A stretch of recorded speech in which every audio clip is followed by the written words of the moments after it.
परमेश्वर बताता है कि तुम में से कुछ लोग इतने कठोर हो गए हैं कि मैं भी उन्हें नहीं तोड़ पाता।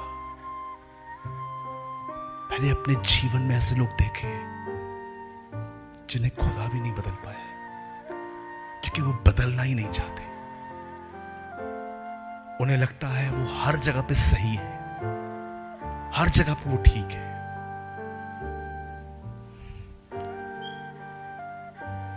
आप जानते हो यीशु का आखिरी संदेश क्या था? उसने रोटी ली और तोड़ी, और जानते हो उसने क्या कहा? मुझे इसी तरह सिमरण करना।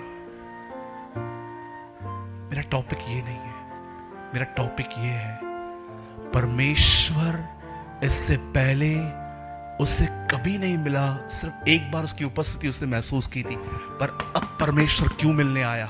यू नो, याकूब ने परमेश्वर को माहौल दिया। जानते हो वो माहौल क्या था? अकेला हो गया। आज आप में से बहुतों से प्रभु मिलना चाहता है, लेकिन जानते हो वो आपसे क्यों नहीं मिल पाता? क्योंकि आप अकेले होकर भी नहीं।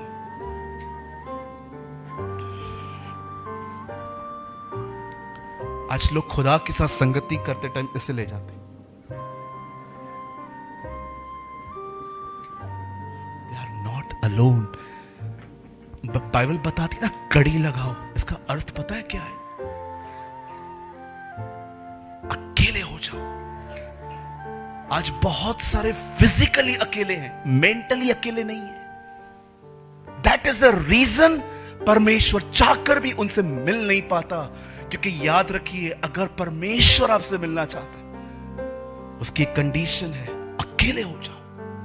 यस, एक टाइम आता है जब आपको अपने भाई बहनों के साथ संगति करनी है, चर्च आना है, फेलोशिप करनी है, लेकिन एक टाइम ऐसा है जब आप अकेले हो जाते हो। No friend, no mummy, no dog, no cat outside, सब बाहर, आपका फोन तक बाहर, और आप अकेले हो जाते हो और आप सिर्फ और सिर्फ उसके सामने रहते हो। आप सिर्फ आप ये सिर्फ संगति नहीं है बस बाइबल खोल के बैठना, आप सच में इस होप में रहते हो वह आज मेरी आत्मा में मिलेगा। इसलिए यशाया कहता है, जो उसकी बाट जोते हैं वे नया बल प्राप्त करते हैं। लिसन, वहां पर प्रेयर का जिक्र नहीं है, वहां पर बाइबल पढ़ने का भी जिक्र नहीं है, वहां पर एक इंतजार करने वाले मन का जिक्र है। एक ऐसा मन जो बैठा ही इसीलिए खुदा से कि वो बलवान मुझसे मिलने आए। आज आप देखिए, आप में से कितने लोग हैं जो फिजिकली कड़ी बंद करते हैं अंदर। बहुत सारे लोग तो बैठते तक नहीं है प्रभु के साथ, उनके पास समय भी नहीं है। आप जानते हो, जब यीशु ने उस पर्दे को फाड़ा, आपको पता है इब्रानियों में उसका नाम क्या है? इस पर्दे का आपको पता है इब्रानियों की किताब में उसका नाम क्या है? उस पर्दे का वहां लिखा है, उसने हमारे लिए एक जीवित मार्ग खोला है जो पर्दे के भीतर से जाता है। वहां पर लिखा है जीवित मार्ग। यू नो, इब्रानियों का पत्री में क्या समझाया गया है? वहीं पर जाने से मनुष्य जीवन जीता है। जीवित मार्ग जो उसने अपने देह अर्थात शरीर में से होकर किया है। आज आप सोचिए, कितना समय आप परिवार को देते हो। बहुत अच्छी बात है, देना भी चाहिए। बहुत समय आप बिजनेस को देते हो, पर खुदा के साथ जो आपका समय है वो कैसा है?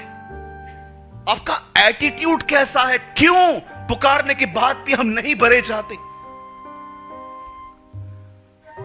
केन और हाबिल का डिफरेंस जानते क्या है?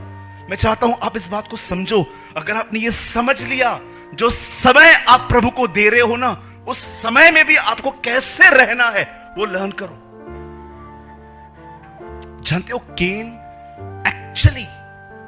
एक्चुअली किसान था और हाबिल एक चरवाहा था। इन दोनों के बिजनेस डिफरेंट थे। वो खेत करता था, ये बकरियां संभालता था। लेकिन आदम के द्वारा इन्होंने शिक्षा पाई थी कि जब भी कुछ कमाई हो, खुदा को उसका हिस्सा दो। एक दिन जानते हो हाबिल ने क्या किया, केन ने क्या किया? केन ने अपनी सारी फसल काटी, कुछ हिस्सा लिया और वो खुदा के सामने खड़ा हो गया। लेकिन हाबिल ने जानते क्या किया? हाबिल अपने चारागाह में गया, उसने भेड़शाला में देखा, सॉरी चारागाह नहीं, भेड़शाला में उसने देखा, वो नोट कर रहा था,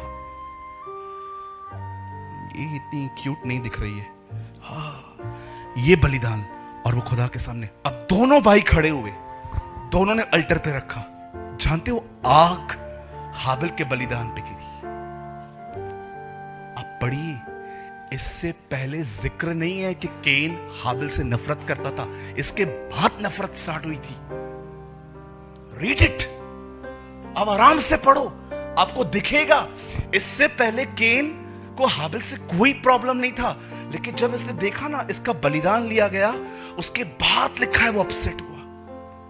इट मींस केन के अंदर, बहुत सारे पास्टर्स ने ये बात कही है, केन में नफरत थी, पढ़ के देखो, नहीं थी।